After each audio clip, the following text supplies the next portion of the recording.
The stagecoach lurched to a halt in front of the dusty depot in Eureka, Nevada, and Hannah Rainford pressed her gloved hand against the window, watching the lone figure of a tall man shift his weight from one leg to another as he waited on the wooden platform. She had traveled over 2,000 miles from Boston to meet Isaac O'Brien, the rancher who had answered her advertisement for employment as a mail-order bride. And now that the moment had arrived, her heart hammered so hard she thought it might burst through her ribcage. The driver opened the door and offered his hand, but Hannah hesitated, gripping her walking stick tighter. This was the moment she had dreaded since leaving Massachusetts 3 weeks ago. The moment when Isaac would see that his bride was not quite what he expected. When he would see the way her left leg dragged slightly, the result of a childhood fever that had left her with a permanent limp. She took a breath and accepted the driver's assistance, stepping down carefully. Her leg ached from the long journey, and she moved slowly toward the platform where Isaac stood. He was a large man, broad-shouldered and weathered by the Nevada sun, probably in his early 30s. His dark hair needed cutting, and his hands looked like they had seen a lifetime of hard work. But his eyes were kind as they met hers, gray like storm clouds over the mountains. "Miss Rainford," he said, his voice deep and uncertain. "Yes, Mr. O'Brien, I presume." Hannah straightened her spine, preparing herself for the inevitable disappointment that would cross his face. He noticed the walking stick immediately. His gaze traveled from her face to the carved wooden cane she leaned on, then back up again. Hannah waited for the excuses, the apologies, the awkward explanation that there had been a mistake. Instead, Isaac stepped forward and took off his hat, running a hand through his hair. "Welcome to Eureka. I hope the journey was not too difficult." "It was long," Hannah admitted, searching his expression for any sign of displeasure. "Mr. O'Brien, I should explain. I had a fever when I was 7 years old. It left me with some weakness in my left leg. I walk with a limp, as you can see. If this is not what you expected, I understand completely. I can return on the next stage." The words tumbled out faster than she intended, her carefully rehearsed speech dissolving into nervous rambling. She had not mentioned her condition in her letters, fearing that honesty would prevent anyone from responding at all. At 24, she had exhausted her options in Boston. Her parents were gone, her small inheritance spent, and the families who might have hired her as a governess all wanted someone more suitable, someone without imperfections. Isaac looked at her for a long moment, his gray eyes thoughtful. Then he glanced down at his own feet and back up again. "Miss Rainford, I am not a perfect man. I have a ranch that barely turns a profit, a house that needs repairs I cannot afford, and most days I am too tired to remember to wash properly before bed. If you can accept those things, then I reckon I can accept that you walk with a limp." He paused, then added more softly, "We will walk slow together." Something in Hannah's chest loosened, a knot she had not realized she was holding.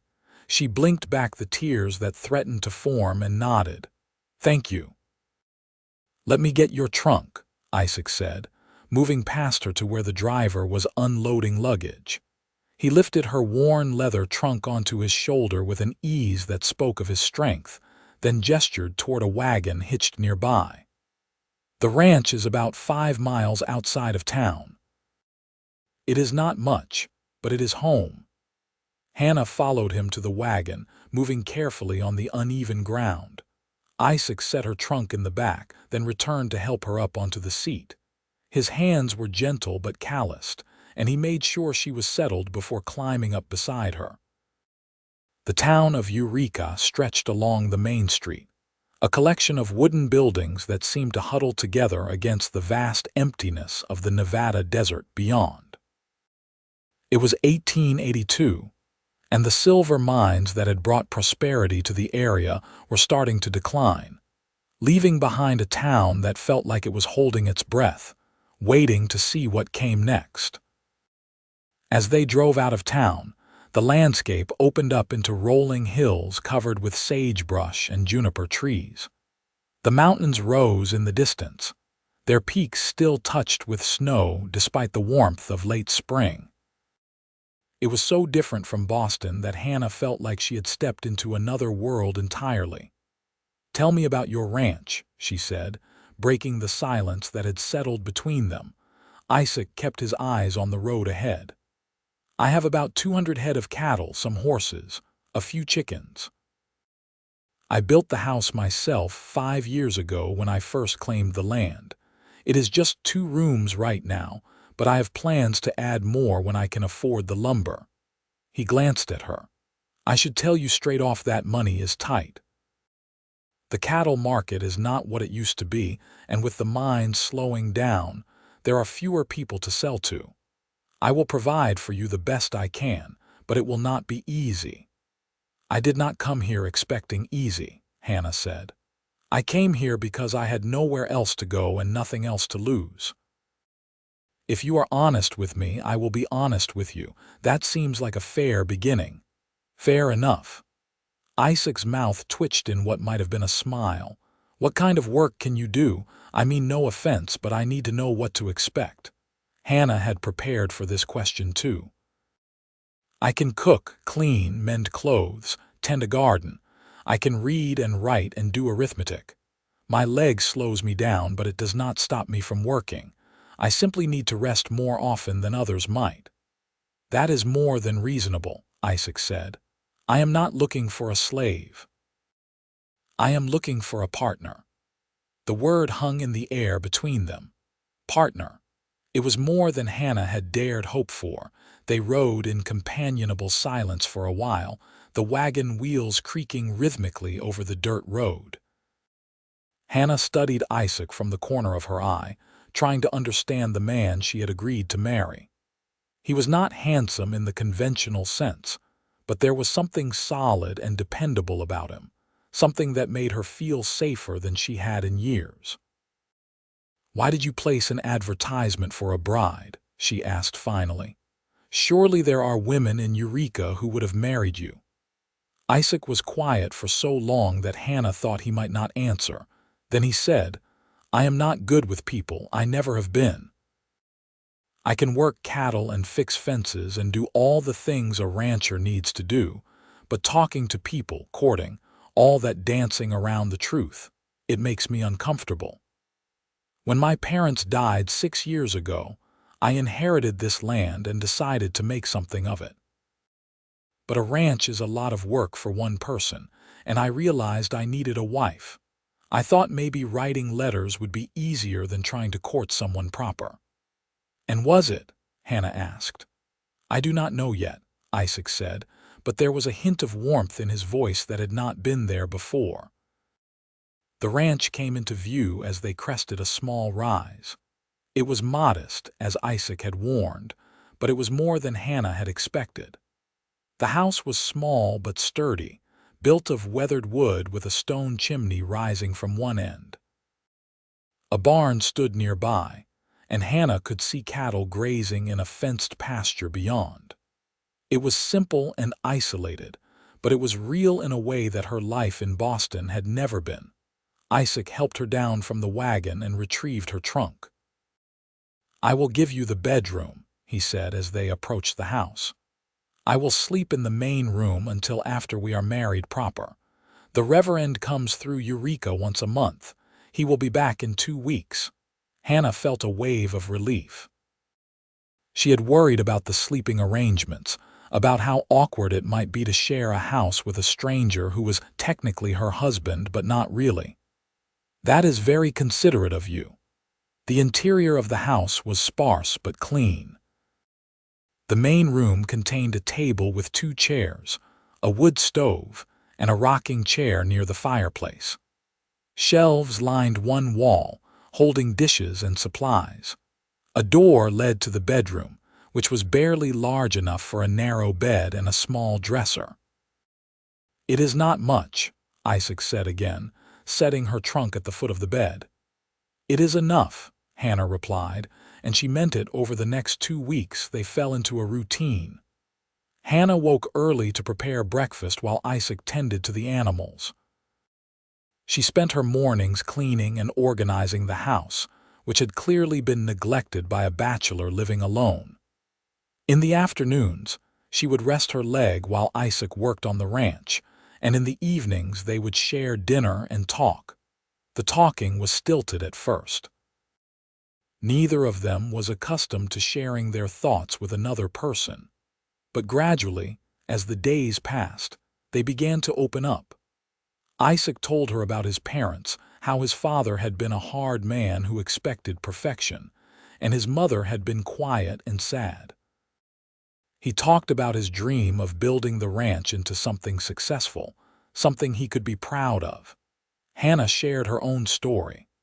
Her father had been a clerk who died when she was 15, leaving her mother to take in sewing to make ends meet. When her mother passed away 3 years ago, Hannah had been left alone with no family and few prospects. The fever that had damaged her leg had also damaged her chances of a normal life, and she had spent years feeling like a burden to everyone around her. "You are not a burden here," Isaac said one evening as they sat on the porch watching the sun set over the mountains. "You have done more work in 2 weeks than I managed in the past year." It was true. Hannah had transformed the house, scrubbing away years of dust and grime, mending curtains, organizing supplies. She had planted a vegetable garden near the house and had begun baking bread in the temperamental wood stove. Her leg ached constantly from the work, but she pushed through the pain because for the first time in her life, she felt useful. The day of their wedding arrived with clear skies and a warm breeze. The Reverend, a thin man with wire spectacles named Thomas Pyle, performed the ceremony in the small church in Eureka. There were no guests besides the Reverend's wife and a few curious townspeople who had come to see the rancher marry his mail-order bride. Hannah wore her best dress, a simple blue cotton that she had carefully pressed the night before. Isaac wore clean clothes and had even trimmed his hair and beard. They stood before the Reverend and spoke their vows, their voices steady despite the nervousness they both felt. When Isaac kissed her at the end of the ceremony, it was gentle and brief, barely more than a brush of lips. But it was enough to make Hannah's heart flutter, enough to make her believe that this arrangement might become something more than just convenience. They returned to the ranch in the late afternoon, and Hannah felt the weight of what they had just done settle over her. They were married now, truly married, and tonight they would share a bed for the first time. Isaac seemed to sense her nervousness. As they stood in the main room of the house, he said, "We do not have to do anything you are not ready for. I meant what I said before. We will take this slow." Hannah looked up at him, at the kindness in his gray eyes, and felt something shift inside her. "I know," she said softly. "Thank you." That night, they lay in the narrow bed together, careful not to touch too much. Hannah was acutely aware of Isaac's presence beside her, of the warmth of his body and the sound of his breathing. She had never shared a bed with anyone before, and it felt both strange and oddly comforting. "Are you all right?" Isaac asked in the darkness. "Yes," Hannah whispered. "Are you?" "Yes." They fell asleep that way, side by side but separate, two people still learning how to be together. The weeks that followed were filled with hard work.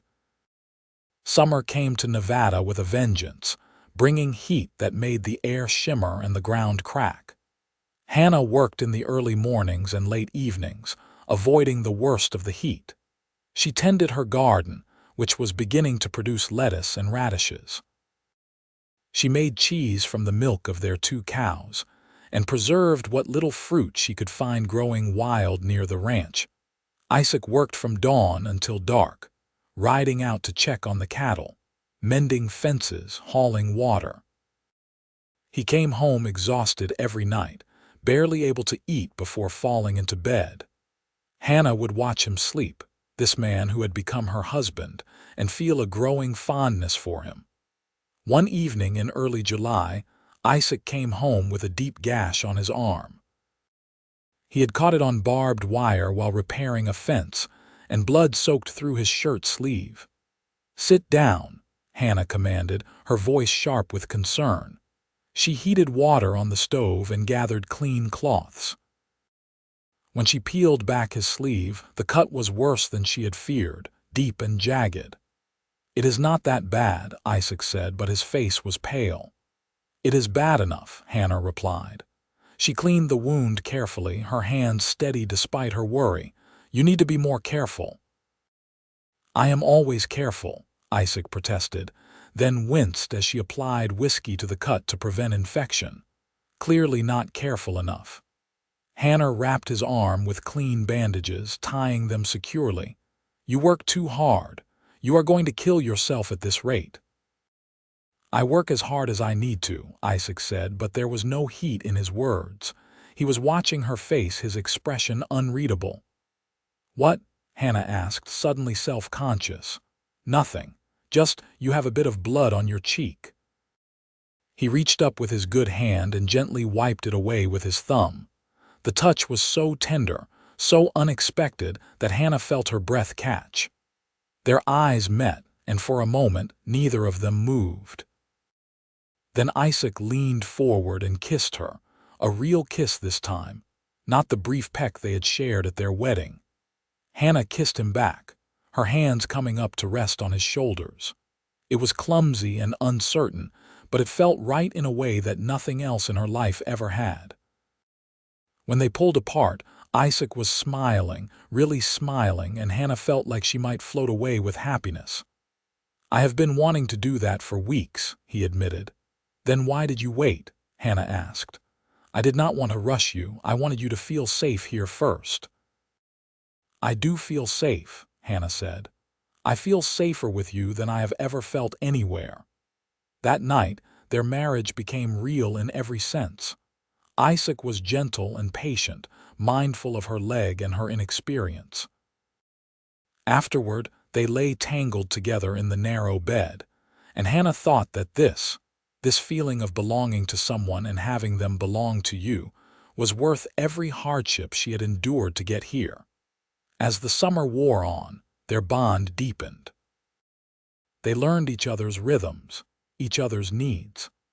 Isaac taught Hannah to ride one of the gentler horses, fashioning a special stirrup that would support her weak leg. It took several tries and more than one fall before she got the hang of it, but eventually, she was able to ride out with him to check on the cattle. Hannah taught Isaac to enjoy the small pleasures in life, the taste of fresh bread with butter, the coolness of the evening breeze after a hot day, the beauty of the stars scattered across the vast Nevada sky. In August, a drought hit the area hard.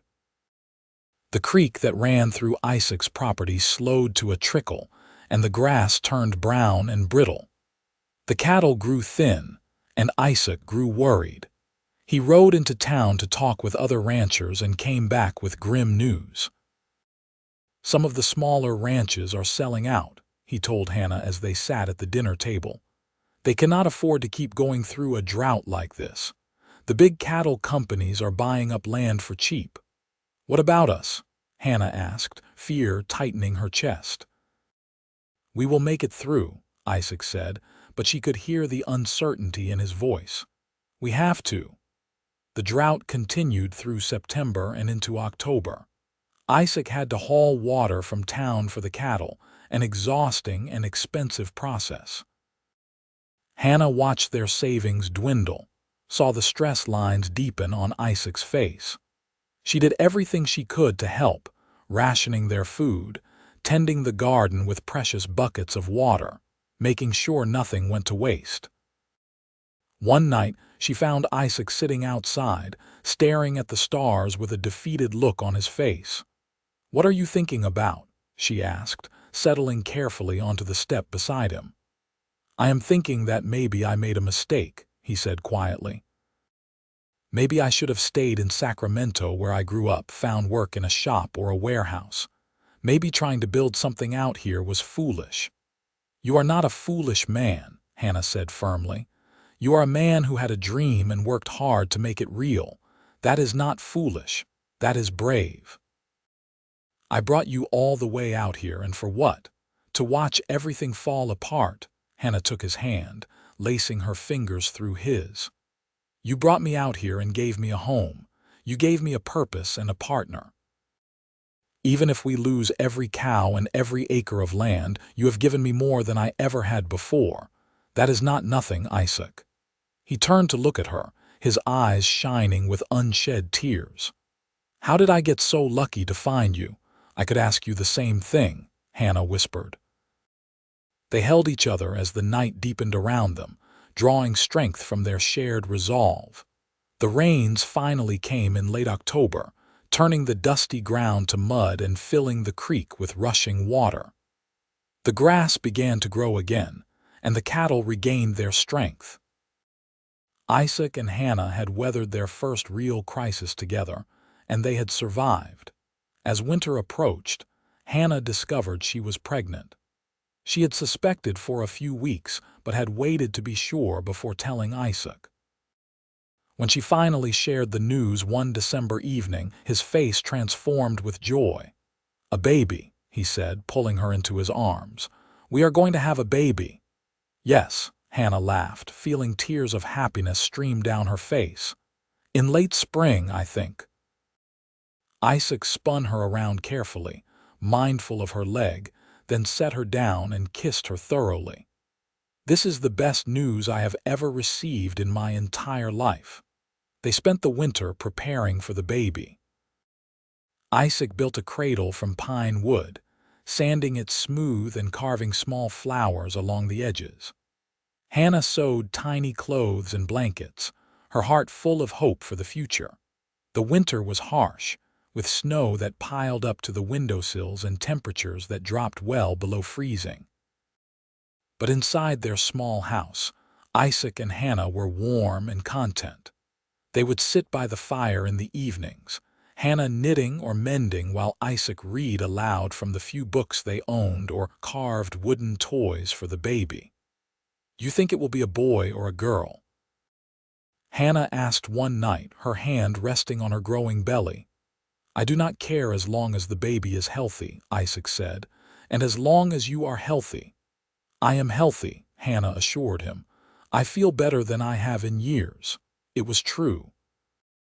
Despite the challenges of pregnancy, Hannah felt strong and capable. Her legs still pained her, especially with the added weight she was carrying, but she managed. Isaac helped with the heavier chores, and they worked together to keep the ranch running through the winter months. In March, as the snow began to melt and the first signs of spring appeared, disaster struck. A mountain lion had been prowling near the ranch, killing chickens and frightening the cattle. Isaac had been tracking it for days, trying to protect their livestock.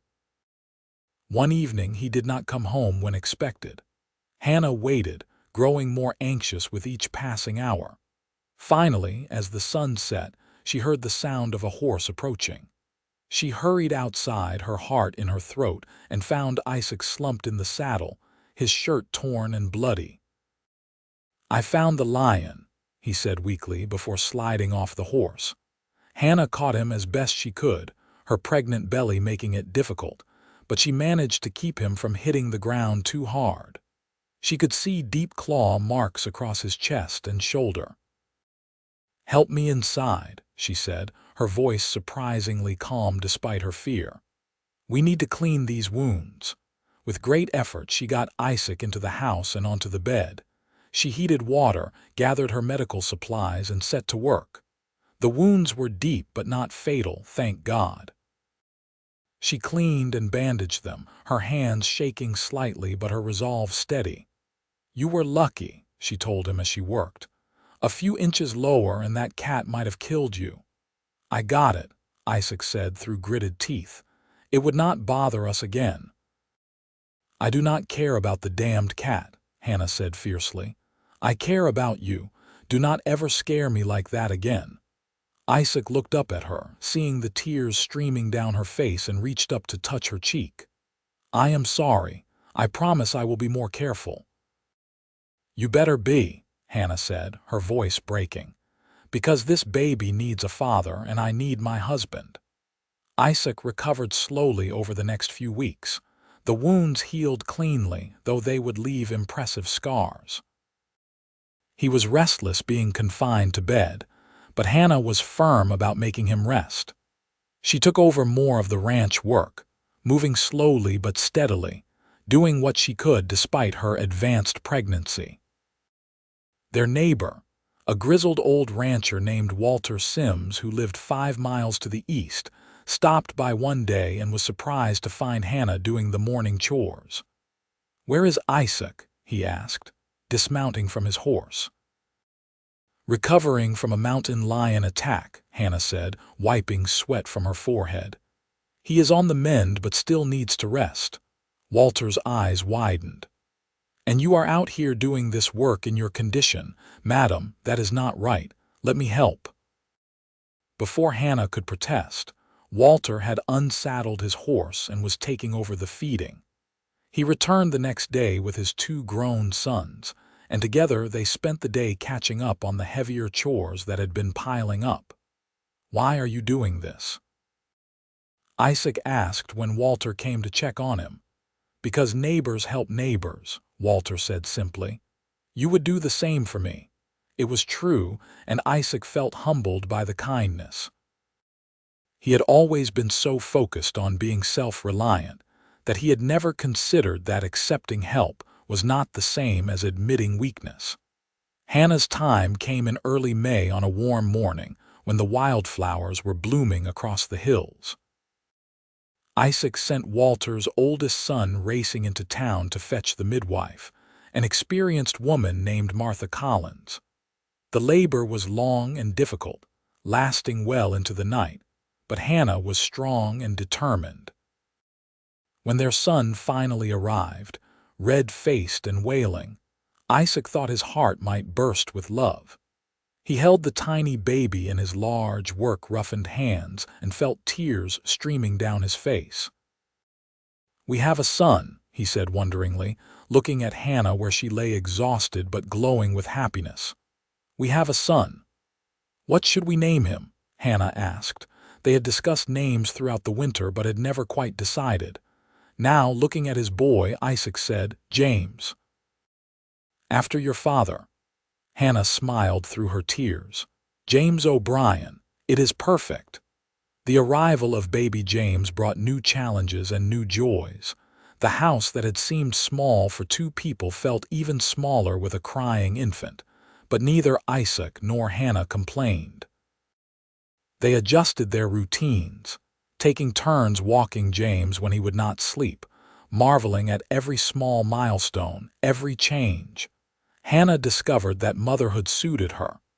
Despite her limited mobility, she was patient and nurturing. She would sit for hours in the rocking chair Isaac had made for her, nursing James and singing the lullabies her mother had sung to her. Isaac proved to be a devoted father. In the evenings, after the day's work was done, he would hold James and talk to him about the ranch, about the cattle and the land, about all the things they would do together when James was older. The ranch began to prosper. The drought had broken, and the cattle were healthy and multiplying. Isaac sold a good portion of his herd in the fall for a fair price, and for the first time since starting the ranch, he had money to spare. He used it to add 2 more rooms to the house, giving them a proper bedroom and a separate room for James. As James grew from a baby into a toddler, Hannah and Isaac's love deepened into something unshakable. They had weathered drought and injury, financial hardship and the challenges of new parenthood. Through it all, they had remained partners in every sense of the word. One evening, When James was 2 years old and finally asleep after a day of energetic exploration, Hannah and Isaac sat on their porch watching the sunset. It had become their favorite time of day, this quiet moment when they could just be together. "You remember the day we met?" Hannah asked, leaning against Isaac's shoulder. "Every detail," Isaac said, his arm around her waist. "I remember thinking you were the bravest person I had ever met. You traveled all that way to meet a stranger, and when I saw you with that walking stick, I thought my heart would break. Not because of your limp, but because I could see in your eyes that you expected me to reject you." "I did expect that," Hannah admitted.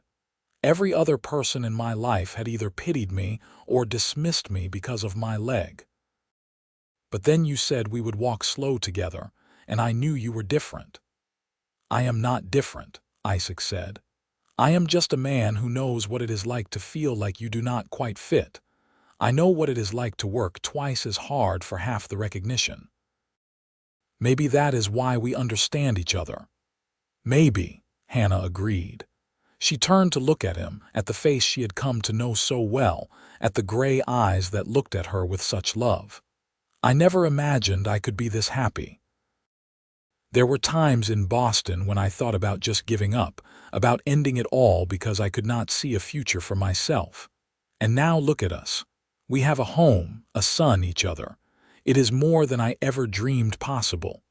Isaac kissed her temple. "I never imagined finding love at all. I thought I would spend my life alone, working this land until I was too old to continue. You changed everything for me. You made this house into a home. You gave me a family. You gave me a reason to build something that will last." They sat in comfortable silence for a while, watching the sky turn from gold to pink to purple. In the distance, they could hear the cattle settling for the night and the call of an owl beginning its evening hunt. "I want another baby," Hannah said suddenly. "Is that foolish? We are just starting to get ahead financially." "It is not foolish," Isaac said, his voice warm with pleasure. "I would love another baby, a little girl who looks just like you," Hannah laughed. "Or another boy who can help you with the ranch." "Either way," Isaac said, pulling her closer. "Either way, I will be the happiest man in Nevada." Their second child, a daughter they named Abigail, arrived the following winter. She was an easy baby, content and peaceful, with Hannah's dark hair and Isaac's gray eyes. James was fascinated by his little sister, always wanting to help take care of her, bringing her his favorite toys, singing to her the songs Hannah had taught him. The ranch continued to grow. Isaac bought more land from a neighbor who was retiring and moving back east to live with his daughter. He hired 2 young ranch hands to help with the increasing workload, giving him more time to spend with his growing family. Hannah's garden expanded as well. She grew vegetables and herbs, flowers and fruit trees. She traded eggs and butter in town for supplies they could not make themselves. She became friends with other ranch wives, women who would stop by for coffee and conversation, who shared recipes and remedies, who understood the unique challenges and rewards of life on the frontier. When Abigail was 3 and James was 5, a traveling photographer came through Eureka. Isaac surprised Hannah by insisting they all go into town to have a family portrait made. They dressed in their Sunday best, and the photographer arranged them carefully in front of his camera. "Everyone hold very still," he instructed. "This will take a moment." Hannah sat in a chair with Abigail on her lap while Isaac stood behind her with his hand on her shoulder. James stood beside his father, trying hard to look grown up and serious. When the photograph was finally developed and delivered to the ranch a month later, Hannah cried when she saw it. There they were, frozen in time. A family. Her family. The mail-order bride with a limp and the lonely rancher who had said they would walk slow together, along with the 2 beautiful children they had created. It was proof that she existed, that she mattered, that she had built something real and lasting. Isaac had the photograph framed and hung it over the fireplace, where it became the centerpiece of their home. Years passed in a rhythm of seasons. Springs brought calving and planting. Summers brought hard work and long, hot days. Falls brought harvest and cattle sales. Winters brought rest and family time around the fire. Through it all, Hannah and Isaac's partnership remained strong. They faced challenges, of course. There was the year when disease swept through the cattle, killing nearly a third of the herd. There was the winter when James fell through the ice on the creek, and Isaac had to dive in to save him, both of them nearly freezing before Hannah got them warmed up. There was the summer when Abigail came down with scarlet fever, and they spent 3 terrifying weeks nursing her back to health. But they also experienced profound joys. James's first successful ride alone on a horse. Abigail's first day of school in the small schoolhouse that had been built in Eureka. The birth of their 3rd child, another son they named David, when Hannah was 33 and Isaac was 38. As the children grew older and more independent, Hannah found herself with more time to pursue her own interests. She began teaching reading and writing to the ranch hands and to the children of neighboring families who lived too far from town to attend school regularly. She discovered she had a gift for teaching, a patience and clarity that made learning enjoyable. Isaac expanded his ranching operation, becoming one of the more successful cattlemen in the region. He was respected for his honesty and hard work, known for treating his employees fairly and his animals humanely. He joined the local Cattlemen's Association and even served a term on the town council. On their 15th wedding anniversary, Isaac took Hannah into Reno for a week, their first real trip away from the ranch since they had married. Walter Sims and his wife agreed to stay with the children, and Isaac insisted that this time was just for the 2 of them. They stayed in a hotel with indoor plumbing and electric lights, luxuries that seemed almost decadent after years of ranch life. They ate in restaurants, attended a concert, and spent long hours just talking and being together without the constant demands of children and chores.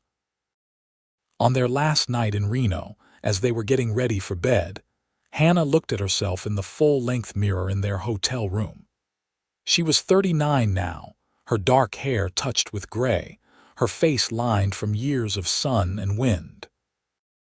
Her limp was more pronounced than it had been when she was younger, the weakness in her leg having increased with age and the strain of 3 pregnancies.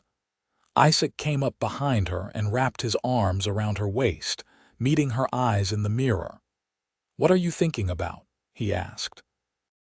"I am thinking about how much I have changed since the day I arrived in Eureka," Hannah said. "I was so young and scared, so certain that I was damaged and worthless. And now I know that I was wrong. My limp does not define me. It is just one small part of who I am. You helped me see that." Isaac kissed her neck. "You helped me see a lot of things too. Before you came, I was just existing, going through the motions of building a ranch without really understanding why. You showed me what I was building for.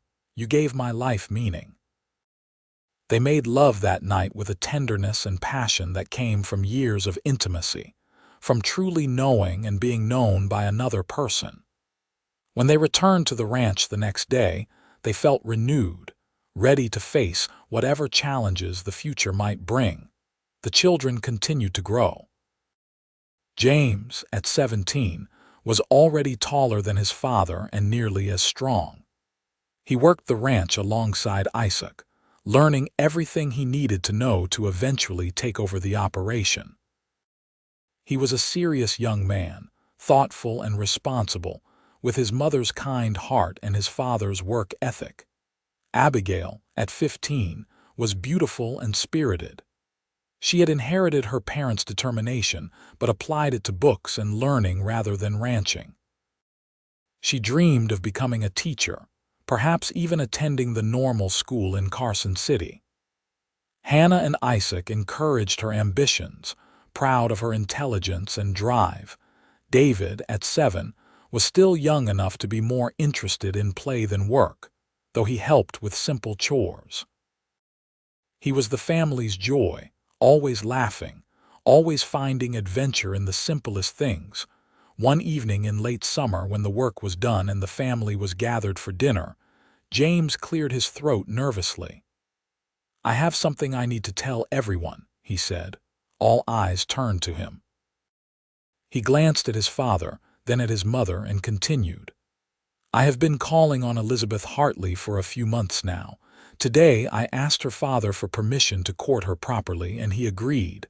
I wanted you all to know." Hannah felt her heart squeeze. Her firstborn already thinking about marriage, but she smiled and said, "Elizabeth is a lovely girl. I am very happy for you, James." Isaac nodded his approval. "You have chosen well. The Hartleys are good people." The conversation turned to questions about James's intentions and plans, and Hannah watched her son's face light up as he talked about the girl he loved. She remembered that feeling, that sense of everything being new and possible. She reached under the table and took Isaac's hand, and he squeezed it gently. As the years continued to pass, the ranch became a true family operation. James married Elizabeth, and they built a house on the property near Isaac and Hannah's home. They gave Isaac and Hannah their first grandchildren, twin boys who brought chaos and laughter to the ranch. Abigail did go to normal school in Carson City, and she returned to teach at the expanded school in Eureka. She married a young lawyer named Robert Chen, whose family had come from China to work on the railroads and had stayed to build a life in Nevada.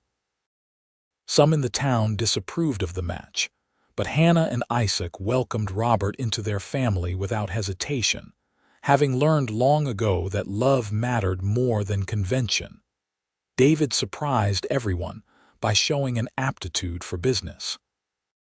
He eventually opened a general store in Eureka, supplied in part by the ranch's production. He married late, choosing a widow with 2 children of her own, and together they created a blended family that thrived.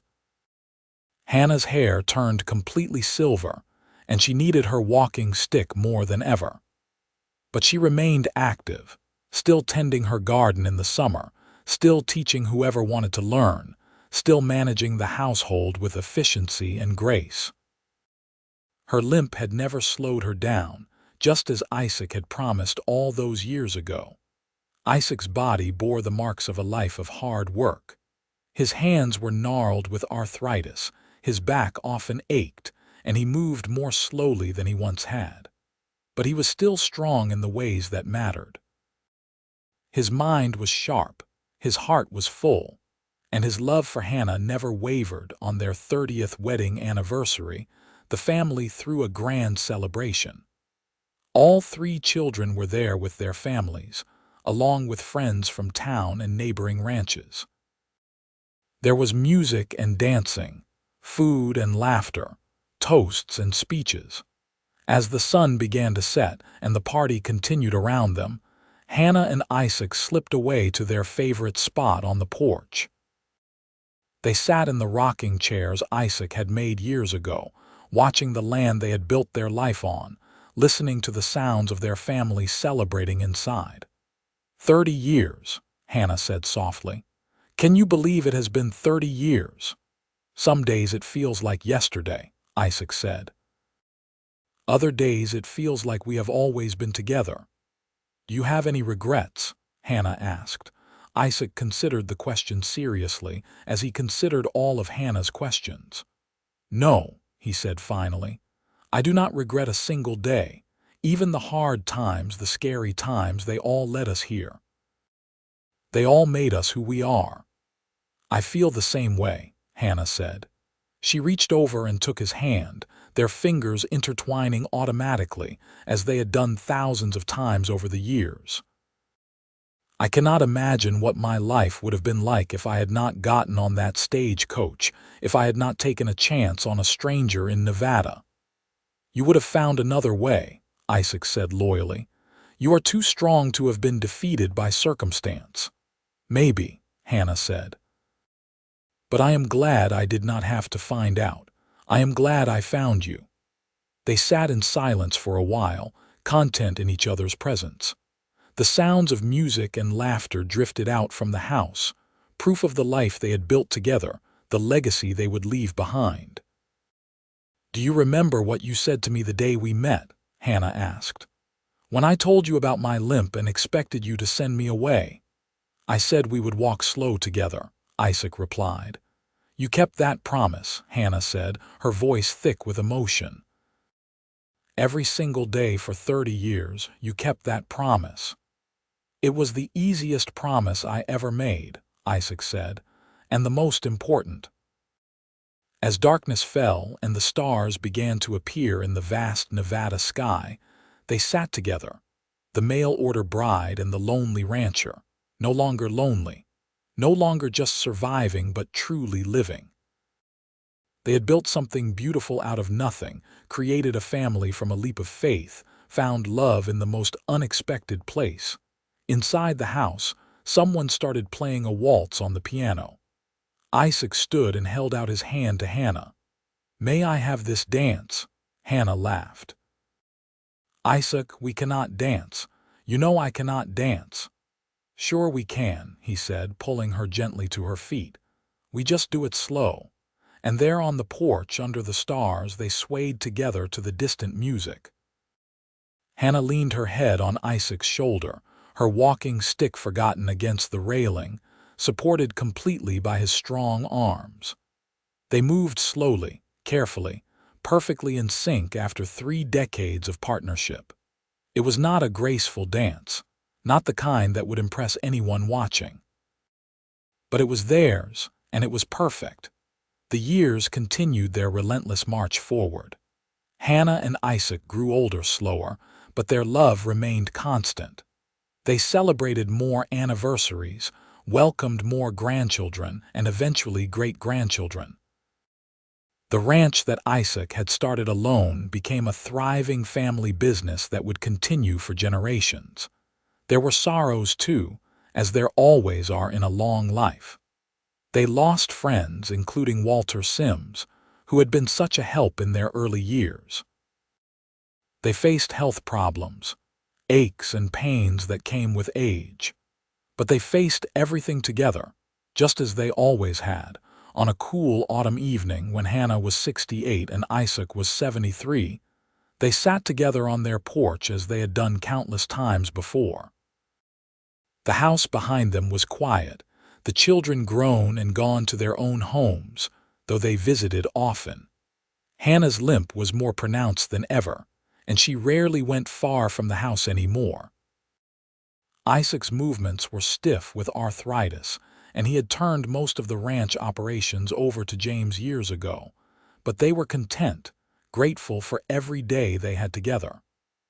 "I was thinking today," Hannah said, "about the girl I used to be. The one who arrived in Eureka all those years ago, so frightened and uncertain. I wish I could go back and tell her that everything would be all right, that she would find happiness beyond anything she could imagine." "You were not the only one who was frightened and uncertain," Isaac reminded her.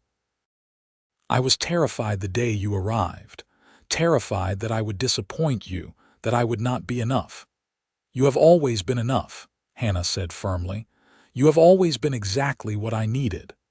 Isaac reached over and took her hand, as he had done thousands of times over the decades. "I love you, Hannah O'Brien. I have loved you since the moment you told me you would stay despite everything. I will love you until my last breath and beyond." "I love you too," Hannah whispered, tears streaming down her weathered cheeks. "Thank you for walking slow with me." They sat together as the sun set over the mountains, painting the sky in shades of gold and crimson. Inside the house, the photograph from all those years ago still hung over the fireplace. a testament to the family they had built, the love they had nurtured, the life they had created from a chance meeting and a simple promise. The mail-order bride with a limp and the lonely rancher had found each other in the vast wilderness of Nevada, and together they had built something that would last long after they were gone. They had proven that love could grow in the most unlikely places, that partnership and respect could transform into deep, abiding devotion, that walking slow together could take you further than racing ahead alone. As the stars began to appear in the darkening sky, they remained there, hands clasped, hearts full, grateful for every moment they had been given, for every challenge they had overcome, for every joy they had shared. They had lived a good life, a full life, a life worth living. And in the end, that was all that mattered. The seasons continued to change as Isaac and Hannah entered the twilight years of their lives together. Winter mornings found them sleeping later, wrapped warm under quilts that Hannah had stitched over the decades, each square a memory of a dress or shirt long worn out. Isaac would wake first, as he always had, and watch Hannah sleep, her silver hair spread across the pillow, her face peaceful in the early morning light. Their daily routines had simplified with age. Breakfast was a quiet affair, often just coffee and toast, eaten while watching the sun rise over the eastern hills. Hannah would settle into her rocking chair with her mending or knitting, while Isaac would read the newspaper that David brought from town twice a week, reading aloud the articles he thought might interest her. James and Elizabeth checked on them daily, and their grandchildren visited frequently, bringing energy and noise into the quiet house. The great-grandchildren, still young and boisterous, would climb onto Isaac's lap and beg for stories about the old days, about building the ranch from nothing, about mountain lions and droughts, about when Grandma Hannah first arrived on the stagecoach.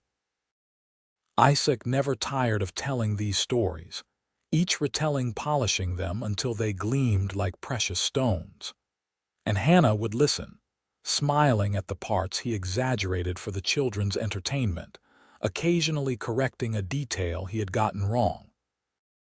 "That is not how it happened," she would protest gently. "That is exactly how it happened," Isaac would insist, his eyes twinkling. "You are a terrible old liar," Hannah would say, but she was laughing. One spring morning, when the wildflowers were beginning to bloom across the hills, Hannah woke feeling particularly weak. Her heart, which had always been strong despite her bad leg, had been giving her trouble lately. The doctor from Eureka had visited and prescribed rest, but they both knew what it meant. Isaac helped her to the rocking chair on the porch, wrapping her in a warm shawl despite the mild temperature. They sat together in the morning sunshine, watching the ranch come to life around them. "I need to tell you something," Hannah said softly. "I need you to promise me that when I am gone you will not give up. You will keep living, keep enjoying your family, keep finding joy in the little things." "Do not talk like that," Isaac said, his voice rough with emotion.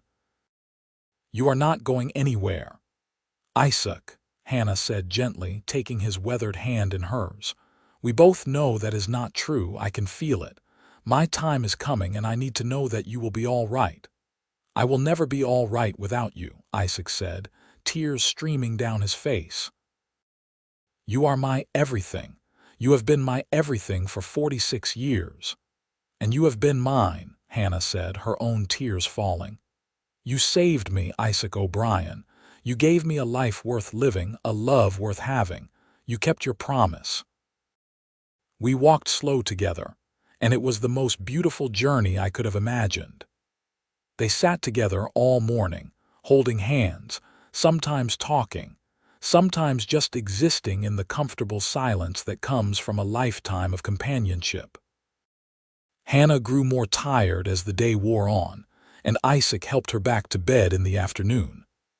That evening, Surrounded by her children, grandchildren, and great-grandchildren, Hannah O'Brien closed her eyes for the last time. Her last word was Isaac's name, spoken with such love that there was not a dry eye in the room. Isaac sat beside her, holding her hand even after she was gone, unable to let go of the woman who had been his partner for nearly half a century.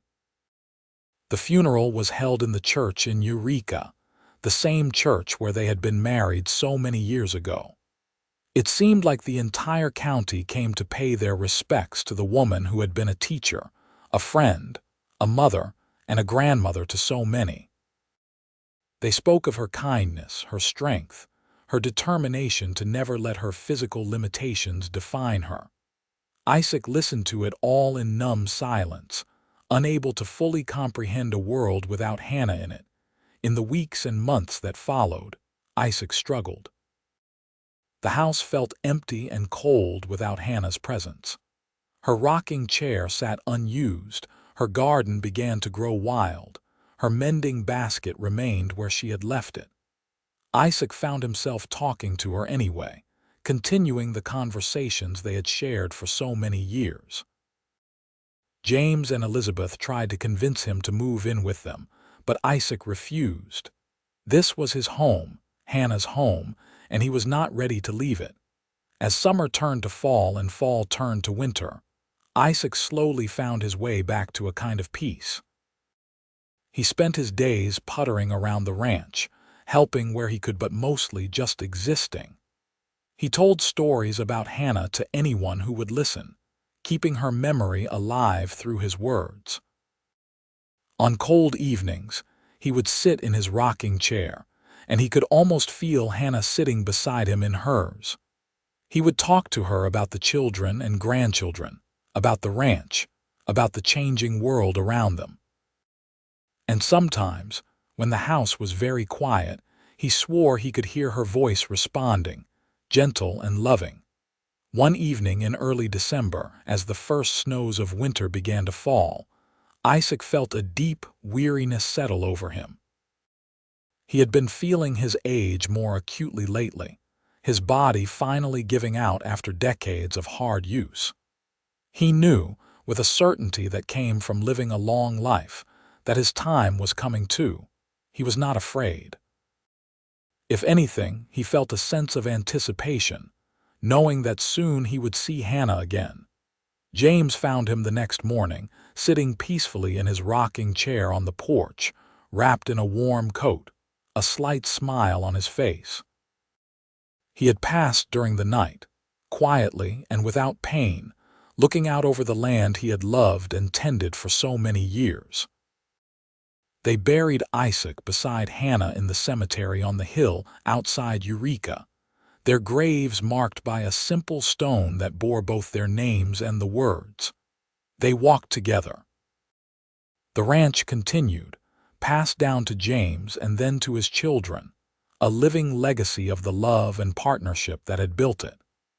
The house that Isaac had constructed with his own hands still stood, expanded over the generations but still fundamentally the same. The photograph of the family, taken all those years ago, remained above the fireplace, a reminder to future generations of where they had come from. And sometimes, on quiet evenings when the wind blew just right, ranch hands swore they could see two figures on the porch of the old house, sitting in rocking chairs, hands clasped together, walking slow through eternity just as they had promised each other so many years before. The story of the mail-order bride with a limp and the lonely rancher who had said they would walk slow together became a family legend, passed down from generation to generation. It was a story about taking chances, about seeing past surface imperfections to the beauty beneath, about the transformative power of love and acceptance. It was a story about partnership, about two people who found each other against all odds and built something extraordinary together. It was a story about keeping promises, about walking through life at whatever pace necessary to stay together. But most of all, it was a love story, pure and simple. The kind of love that endures through hardship and triumph, through youth and old age, through life and into whatever lies beyond. And in the end, that was the greatest legacy Isaac and Hannah O'Brien left behind. Not the successful ranch, not the children and grandchildren who carried on their name, but the example of what real love looked like. The kind of love that said, "I see you exactly as you are, and I choose you anyway. We will face whatever comes together at whatever speed necessary, for as long as we both shall live." It was a love story for the ages, set against the harsh beauty of the Nevada desert, a testament to the power of human connection and the extraordinary things that can happen when two lonely souls find each other and decide to build a life together, one slow step at a time. And though Isaac and Hannah were gone, their love remained, woven into the very fabric of the ranch they had built, the family they had raised, and the land they had tended with such care. It lived on in every sunrise over the eastern hills, in every wildflower that bloomed in spring, in every gentle word spoken between couples who had learned what real partnership meant. The mail-order bride and the lonely rancher had walked slow together, and in doing so, they had traveled farther than either could have gone alone. Their journey had ended, but their love never would. It would continue, generation after generation, a light in the darkness, a reminder that sometimes the most beautiful things in life come from the most unexpected places, and that love, real love, can overcome any obstacle if two people are willing to walk together, however slow that walk might be.